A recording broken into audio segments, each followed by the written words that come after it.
গত 30 তারিখে হয়ে যাওয়া 37তম বিসিএস প্রিলিমিনারি পরীক্ষায় বিভিন্ন প্রায় টোটাল 200টি প্রশ্ন থেকে ম্যাথ এবং মানসিক দক্ষতায় প্রশ্ন এসেছিল 30টি।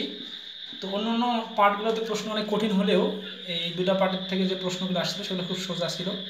তো আমরা আজকে দেখব যে ম্যাথ এবং মানসিক দক্ষতার এই 30 নম্বর প্রশ্নগুলো কিভাবে খুব সহজেই সমাধান করা যেত। তো প্রথমে আমরা ম্যাথ অংশটা সলভ করব। এই ভিডিওতে আমরা দেখাবো যে ম্যাথের বিভিন্ন প্রায় 15টা প্রশ্ন আসছিল পাটিগণিত, বীজগণিত এবং জ্যামিতি থেকে, এগুলো কিভাবে সহজে সলভ করা সম্ভব ছিল। তো আমরা শুরু করতেছি আজকে আলোচনা। প্রথমে আমরা দেখব যে পাটিগণিত থেকে 3টা প্রশ্ন আসছিল। সেই 3টা প্রশ্নের মধ্যে প্রথম প্রশ্নটা আমরা সলভ করবো হচ্ছে যে সুদ কষা অধ্যায়। সুদ কষা অধ্যায়ের যে প্রশ্ন আসছিল যে 10% মুনাফায় 3000 টাকা এবং 8% মুনাফায় 2000 টাকা বিনিয়োগ করলে মোট মূলধনের উপর গড়ে শতকরা হারে মুনাফা পাওয়া যাবে কত পার্সেন্ট। এই জিনিসটা প্রথমে যে কাজটা করতে হবে সেটা হচ্ছে যে 3000 এর 10%, আমরা জানি 10% মানে 10 ভাগের 1 ভাগ, তাহলে 300 টাকা। আবার 2000 এর 8% মানে হচ্ছে 100 টাকায় 8 টাকা, তাহলে 1000 টাকায় হবে 80 টাকা এবং 2000 টাকায় হবে 160 টাকা। এটা হচ্ছে দুইটায় আলাদা আলাদা করে সুদ। এখন যদি টোটাল সুদ একসঙ্গে করা হয় তাহলে টোটাল সুদটা হবে 460 টাকা এবং এই 460 টাকা সুদ হচ্ছে 3000 এবং 2000, মোট 5000 টাকার সুদ। 5000 টাকার সুদ যদি 460 টাকা হয় তাহলে 1 টাকার সুদ হবে এত টাকা এবং 100 টাকার সুদ হবে এত টাকা। এখন আমরা কাটাকাটি করে দেখব যে 0 0 কাটা, এই 0 0 কাটা এবং 5 লং 45 এবং 1 এক্সট্রা থাকার কারণে 9.2, তাহলে এটার অ্যান্সার হচ্ছে 9.2। তারপর 2 নম্বর যে প্রশ্ন সেটা হচ্ছে যে 100 টাকায় 10টি ডিম কিনে 100 টাকায় 8টি ডিম বিক্রি করলে শতকরা লাভ কত হবে। এটা লাভ ক্ষতি অধ্যায় থেকে এসেছিল। এরকম ফলমূলের অঙ্কের যে প্রশ্নগুলো আসে সেই প্রশ্নটাতে খুব সিরিয়াসলি খেয়াল করতে হবে যে ক্রয় সংখ্যা এবং বিক্রয় সংখ্যা সবসময় সমান হতে হবে, সমান না হলে অঙ্কগুলো ভুল হবে। তো এখানে ক্রয় করার সময় 10টা ক্রয় করছে 100 টাকায়, তাহলে একটা ক্রয় করছে 10 টাকায়। আবার বিক্রি করার সময় 8টা বিক্রি করেছে 100 টাকায়, তাহলে একটা বিক্রি করেছে 8 × 96, 5 × 40, 12.5 টাকায়। তাহলে দেখে বোঝাই যাচ্ছে যে 10 টাকায় যদি একটা জিনিস ক্রয় করে 12.5 টাকায় বিক্রি করে তাহলে লাভ হয়েছে 2.5 টাকা। এখন 10 টাকায় 2.5 টাকা লাভ হলে 100 টাকায় লাভ হবে 25 টাকা, তাহলে অ্যান্সার হচ্ছে 25%। অথবা এই প্রশ্নটা এইভাবে সলভ করা যাইতো যে 10টার দাম যদি 100 টাকা হয়, এবার 8টা বিক্রি করছি আমরা 100 টাকায়, তাহলে একটার দাম হচ্ছে 12.5 টাকা, তাহলে 10টা বিক্রি করেছি 125 টাকায়, তাহলে 10টার ক্রয় মূল্য 100 টাকা, আবার 10টার বিক্রয় মূল্য হচ্ছে 125 টাকা, তাহলে লাভ হচ্ছে 25 টাকা। যেহেতু 100 টাকায় 25 টাকা লাভ, তাহলে বলতে পারবো 25%। আচ্ছা, আরেকটা প্রশ্ন এসেছিল সেটা হচ্ছে অনুপাত অধ্যায় থেকে। অনুপাতে এখানে প্রশ্নটা একটু জটিলভাবে আসছিল ভগ্নাংশ আকারে, যে 261টি আম 3 ভাইয়ের মধ্যে 3-এর 1, 5-এর 1 এবং 9-এর 1 অনুপাতে ভাগ করে দিলে প্রথম ভাই কতটি আম পাবে। এই প্রশ্নটা অনেকেই ভুল করছে, কারণ অনেকের যাদের বেসিক আইডিয়া নাই তারা অনেকে ভুল করছে। কারণ কি দেখেন, যে 261টা আম ভাগ করে দিতে হয়, ভাগ করার সময় 3-এর 1, 5-এর 1 এবং 9-এর 1 এইভাবে ভাগ করে দিতে হয়। এটা জিনিস মনে রাখবেন যে অনুপাতে ভগ্নাংশের অনুপাত হয় না। অনুপাতে কখনো ভগ্নাংশ আসলে এদেরকে পূর্ণ সংখ্যা বানাইতে হয়। পূর্ণ সংখ্যা বানানোর সিস্টেম হচ্ছে যে নিচের হরগুলোর আগে লসাগু করতে হবে। তাহলে 3, 5 এবং 9-এর লসাগু হচ্ছে 15। তাহলে আমরা এই লসাগু 15 দিয়ে সবগুলা রাশিকে যদি গুণ করি তাহলে যে রাশিগুলো ভগ্নাংশ ছিল সেগুলা পূর্ণ সংখ্যা হয়ে যাবে। তাহলে আমরা দেখতেছি, সরি এখানে 15 না, 3, 5, 9 লসাগু হচ্ছে 45, তাহলে 3 × 15 = 45, 5 লং 45 আর হচ্ছে 9, 5 লং 45। অর্থাৎ রাশিগুলো এখন যেগুলো ছিল ভগ্নাংশ সেগুলো হয়ে গেল 15, 9 এবং 5।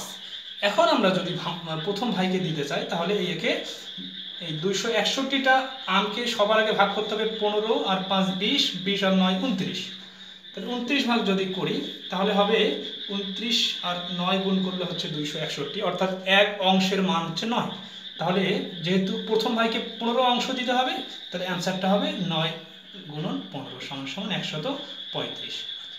এখানে জিনিস খুবই বেসিক কথা বলি, যে জিনিসটা হচ্ছে কি যে 3 ভাগের 1 ভাগ 9 ভাগের 1 ভাগ, এখানে মনে হচ্ছে 3 ছোট, কিন্তু ভগ্নাংশের বেলা যে 3 ভাগের 1 ভাগ পাবে সেই বেশি পাবে, কারণ 3-এর 1 হচ্ছে 9-এর 1-এর থেকে 3 গুণ বড়। যারা এই অঙ্কটার অ্যান্সার 15 দিয়েছেন তারা কিন্তু ভুল করছেন। আচ্ছা, এই 3টা প্রশ্ন পাটিগণিত থেকে এসেছিল। এরপরে 4 নম্বর প্রশ্ন, এটা এসেছিল জ্যামিতি অংশ থেকে। জ্যামিতি অংশে খুব বেসিক প্রশ্নটা এসেছিল। বলা হয়েছে যে 17 সেন্টিমিটার, 15 সেন্টিমিটার এবং 8 সেন্টিমিটার বাহু বিশিষ্ট ত্রিভুজটির নাম।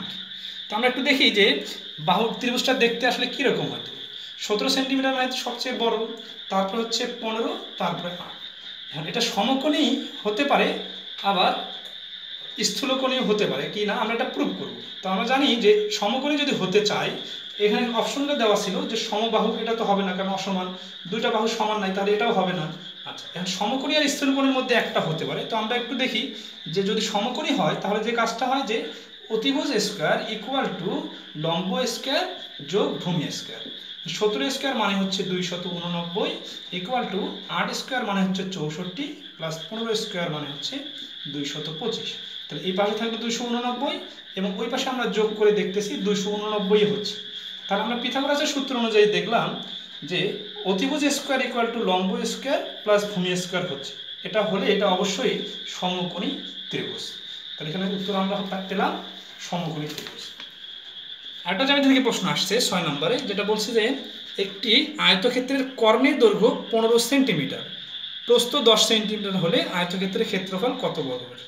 তো আমাদের টার্গেট হবে এখানে যে ক্ষেত্রফল বাইর করতে হলে দৈর্ঘ্য এবং প্রস্থের গুণফল বাইর করতে হয়। তো আমরা একটু চিত্রটা দেখি, যেটা হচ্ছে একটা আয়তক্ষেত্র, এটার প্রস্থ হচ্ছে 10 মিটার এবং কর্ণ হচ্ছে 15 মিটার।